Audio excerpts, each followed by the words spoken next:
শুভ মহালয়া বন্ধুরা। তোমরা চারপাশের পরিবেশ আর আওয়াজ শুনে বুঝতে পারছো আমাদের পাড়াতেই বাজছে মহালয়া। তো আজকে মহালয়ার ভোরবেলা, ভোর 5টা বাজে। দেখো চারদিক অন্ধকার আর তার উপর প্রচণ্ড মেঘ করেছে। তো আজ ঘটে যাবে আমাদের সাথে একটা ঘটনাটা হলো, দেখো এই যে সামনে একটা টোটো দাঁড়িয়ে রয়েছে। তো এই টোটো কাকুকে আমরা ঠিক করেছিলাম আমাদের গঙ্গায় নিয়ে যাওয়ার জন্য, কিন্তু আমাদের সাথে একটা কি ঘটনা ঘটে গেছে কি আর বলবো তোমাদের। তো এতই মেঘ করেছিল যে টোটোতে ওঠার সাথে সাথে জাস্ট কিছুটা আমরা গেছি, তারপরে খুব জোরে বৃষ্টি শুরু হয়ে গেছিল। তো তারপরে আমরা টোটো কাকুকে বললাম যে খুব জোরে বৃষ্টি হচ্ছে, কি করব। তখন টোটো কাকু আমাদের কোনো কথা না শুনেই আমাদেরকে কিন্তু বাড়িতে আবার ছেড়ে দিয়ে এসেছিল। তারপরে বলল বৃষ্টিটা কমলে তোমাদেরকে আমরা নিয়ে যাব।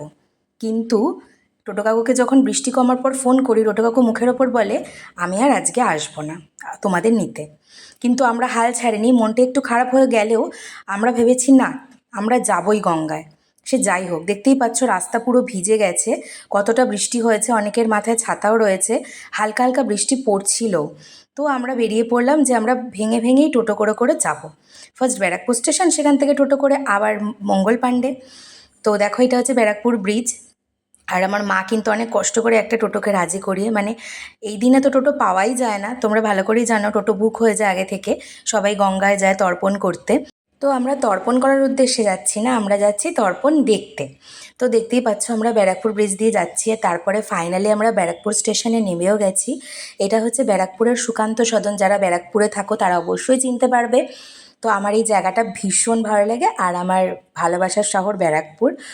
তো ফাইনালি চলে এসেছি। এরপর আমরা কিন্তু এখান থেকে টোটো ধরে চলে যাব সোজা মঙ্গল পাণ্ডে পার্ক। তো মঙ্গল পাণ্ডে ঘাটেই যাব। তো দেখতেই পাচ্ছ এরকম তর্পণ করার জন্য অনেক অনেক মানুষ এসেছে। তো এই যে হচ্ছে আমাদের ব্যারাকপুর স্টেশন। তো চলো দেখতে থাকো তারপরে আমরা কি কি করি। এই যে মা সামনে রয়েছে, টোটো কাকুদের সাথে কথা বলছে যদি আমাদের নিয়ে যায়, কত কি ভাড়া। তো ফাইনালি দেখো টোটোতে উঠেও পড়েছি। আর আমার লুকটা কেমন অবশ্যই বলো। আমি কিন্তু এই লুকটা অনেক ভেবেচিন্তেই করেছি, যে মহালয়া স্পেশাল লুক। তো কেমন লাগছে অবশ্যই বলো। আর তার সাথে এই যে আমার বোনুর লুক, আমার বোনুকেও কিন্তু দুর্দান্ত লাগছিল। তোমরা বলো যে আমাদের দুজনের মধ্যে কাকে কীরকম লাগছে। তো এই সাজটা কিন্তু আমরা নিজেরাই সেজেছি। তো এই যে আমাদের দুজনকে একসাথে দেখিয়েও দিচ্ছি। আর এরপরে চলো যাওয়া যাক।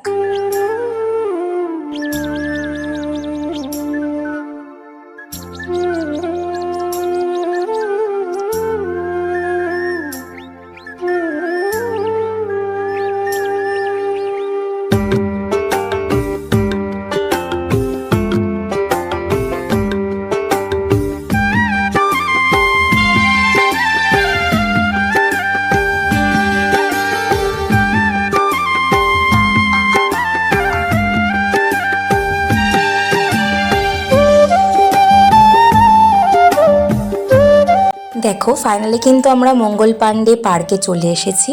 তো তোমরা যারা ব্যারাকপুর মঙ্গল পাণ্ডে পার্কে এসেছো তারা তো সবাই চিনতেই পারবে পার্কটা, আর যারা আসোনি তারা অবশ্যই একবার এসে দেখে যেও।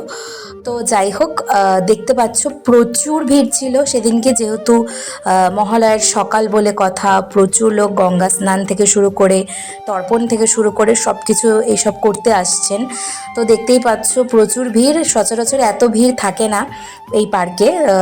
থাকে ভিড়, কিন্তু অন্য দিনের তুলনায় আজকের ভিড়টা একটু বেশি। আর গঙ্গার ঘাটের অবস্থা দেখো, তাহলেই তোমরা বুঝতে পারবে যে পা ফেলার এক ফোঁটা জায়গা পাচ্ছি না। ভেবেছিলাম কিছু ভিডিও শ্যুট করব তো গঙ্গার পাড়ে, তো সেগুলো জাস্ট আমার স্বপ্নই রয়ে গেল, কারণ এত লোক দেখে আমার মাথাটা ওখানেই ঘুরে গেছে। তো আমরা আর কোনো সেরকম ভালো ভিডিও নিতে পারিনি। তো ব্যাড লাক, কিছু করার নেই, তবুও তর্পণের এনজয়টা তো নিতে পারলাম, ফিলটা তো করতে পারলাম যে তর্পণ জিনিসটা কী সেটা তো দেখতে পারলাম। দেখো ঘাটে বসে সবাই মন্ত্রতন্ত্র বলছে। তো কিছুক্ষণ আমরা ওখানে মোটামুটি কিছু ভিডিও আর ফটো নিয়েছি কোনো রকমে। পার্কটাও খোলা ছিল না। তারপরেই দেখলাম এখানে কিন্তু তিলোত্তমার জন্য এখনও কিন্তু সবাই আন্দোলন চালিয়ে যাচ্ছে। এটা দেখে কিন্তু আমার ভীষণ ভালো লাগলো। তো সবাই মঙ্গল পাণ্ডে পার্কে আসছে এভাবে আন্দোলন করতে করতে। তো যাই হোক, আমরাও এখান থেকে বেরিয়ে পড়ছি। আর দেখো আকাশের অবস্থা আবারও ভীষণ খারাপ হয়ে গেছে, কালো মেঘ। তো সেটা তোমাদের সাথে শেয়ার করলাম, কিন্তু তবুও এখান থেকে চা না খেয়ে আমরা যাব না, তাই এই একটা ঠাম্মি আছে, তো এই ঠাম্মির দোকান থেকে আমরা চা নিয়ে চাটা খেলাম। গরম গরম চা বেশ ভালোই লাগছিল। আর তারপরেই দেখো মঙ্গল পাণ্ডে পার্কে বৃষ্টির মধ্যে কাদের সাথে দেখা, তোমরা কি চিনতে পারছো? অয়নদার সৌমিদি ইউটিউবার, তো তোমরা অনেকেই ফানি ভিডিও দেখো ওদের, তো ওদের সাথে দেখা হয়েছে, কথাও বলেছে, কিন্তু কথা বলার ভিডিওটা বোন নিতে পারেনি, ওর খুব ভয় করছিল যদি কিছু রিয়্যাক্ট করে, তো তার জন্য সেই সময় ভিডিওটা নিতে পারেনি। তো যাই হোক, এরপরে আমরা কোনো ক্রমে বাড়িতে চলে এসেছি বৃষ্টিটি একটু ধরার পর। বাড়িতে এসেই দেখো ব্রেকফাস্ট করছি, একটা দুর্দান্ত ব্রেকফাস্ট, লাচ্ছা পরোটা, আলুর দম, তার সাথে রয়েছে স্যালাড। তো এই লাচ্ছা পরোটাগুলো কিন্তু চারটে মাত্র 20 টাকায় পাওয়া যায় আমাদের এখানেরই একটা দোকানে। তো পরোটা আর আলুর দমটা কিন্তু খেতে দারুণ ছিল। তো সকালের খাওয়াটা কমপ্লিট করি।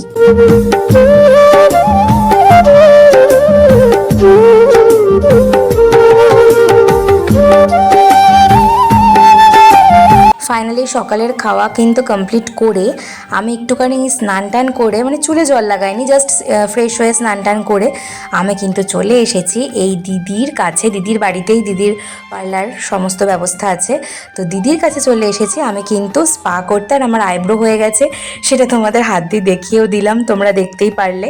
তো এখন কিন্তু আমার হেয়ার স্পা চলছে, তো এই দিদির কাছেই আমি সমস্ত হেয়ার স্পা থেকে শুরু করে, আইব্রো থেকে শুরু করে, ফেসিয়াল থেকে শুরু করে সব করছি। আর এই দিদি আমার সাথে গল্প করতে করতে আমার হেয়ার স্পা করে দিচ্ছে, বেশ ভালো লাগছে। আর স্পাটা কিন্তু আমার হয়ে যাওয়ার পরও তোমাদের সাথে অবশ্যই শেয়ার করব যে স্পা করার পর কেমন হয়েছে না হয়েছে। তো এই যে দেখতে পাচ্ছ স্পা চলছে আমার, খুব মন দিয়ে দিদি স্পা করছে আর আমার সাথে গল্প করছে, আমিও দিদির সাথে মজা করে করে গল্প করছি, আর টাইমটা কেটেও যাচ্ছিল বেশ। তো হেয়ার স্পা করার পরের লুকটা তোমাদের সাথে একটু পরেই শেয়ার করছি, তোমরা দেখতে থাকো। তো ফাইনালি আমার হেয়ার স্পা ডান। তো স্পা করার পর চুলটা জাস্ট একদম স্মুথ হয়ে গেছে, আর চুলটা ধরতে আমার ভীষণ ভালো লাগছে, কারণ স্পা করার পর চুলটা তোমরা জানোই কতটা মানে স্মুথ হয়ে যায়, বেশ একটা দারুণ একটা মোলায়েম একটা ফিল হচ্ছে, বেশ ভালো লাগছিলো চুলটা ধরতে। তো পেছনের ক্যামেরা দিয়ে, মানে ব্যাক ক্যামেরা দিয়ে মানে অত পোষাচ্ছিল না, তাই ফ্রন্ট ক্যামেরা অন করে আবার তোমাদেরকে দেখাচ্ছি চুলটা দেখো। আর কি বলবো, আমার স্ট্রেটনিং করার পর আমি খুব একটা স্পা করিনি, তো পুজোর আগে ভাবলাম আবার স্পাটা করিয়ে নিই, তো এই জন্যই স্পাটা করিয়েছি। তো দেখো কি সুন্দর লাগছে চুলটা। তো চলো এরপরে বাড়ি যাওয়া যাক, বাড়ি গিয়ে তারপরে খাওয়া দাওয়া করতে হবে। তো ফাইনালি বাড়িতেও চলে এসেছি। বাড়িতে এসে দেখছি বাড়িতে চিকেন রান্না হয়েছে, চিকেনের পাতলা ঝোল, আর তার সাথে লাল লাল ঝোল, আর তার সাথে আলু তো আছেই। তো অনেক দিন ধরেই চিকেনের পাতলা ঝোল খেতে ইচ্ছা করছিল, তো বাবা চিকেন এনেছে, তো সেখান থেকে পাতলা ঝোল দিয়ে, চিকেন দিয়ে আজকে দুপুরের খাওয়াটা জাস্ট জমে যাবে।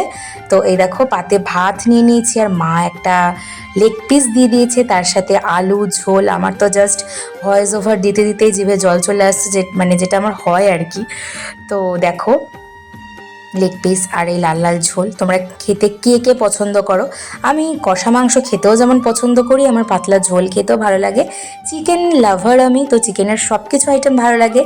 তো দেখো একটু আলু নিয়ে নিলাম, তো আলু দিয়ে, আর প্রচণ্ড গরম ছিল ঝোলটা, আর তার সাথে একটু চিকেন নিয়ে নিলাম। চিকেনটা দেখো কতটা সফট হয়েছে, দারুণ দারুণ। তো এই চিকেনের ভাত দিয়ে খাওয়া কমপ্লিট করি। এরপর দুপুরের খাওয়া দাওয়া কমপ্লিট করে সন্ধ্যাবেলায় যখন একটু বসেছিলাম, তখন হঠাৎ দেখলাম বাবা চিকেন মোমো নিয়ে এসেছে। তো দেখো বোন স্যুপটা ঢেলে দিল, আর চিকেন মোমোগুলো কিন্তু দুর্দান্ত, সাইজও যেরকম বেশ বড় ছিল, আর খেতেও কিন্তু দুর্দান্ত ছিল। তো তার সাথে দিয়ে দিয়েছে ঝাল ঝাল চাটনি আর 6 পিস মোমো। তো দেখতেই পাচ্ছ মোমোগুলো দেখতে কতই না সুন্দর, আর সত্যি কথা বলতে গেলে খেতেও কিন্তু সত্যিই ভালো ছিল, আর স্যুপটাও ছিল দারুণ টেস্টি। তো আমার মহালয়ার দিনটা ঠিক এভাবেই কাটলো।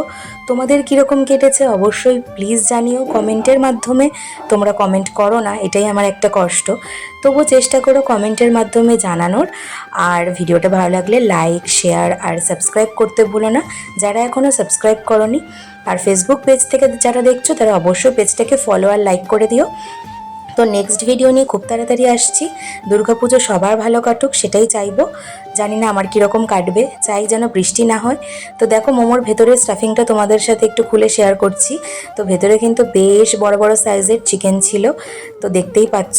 তো এখানে ভিডিওটা এন্ড করছি, টাটা।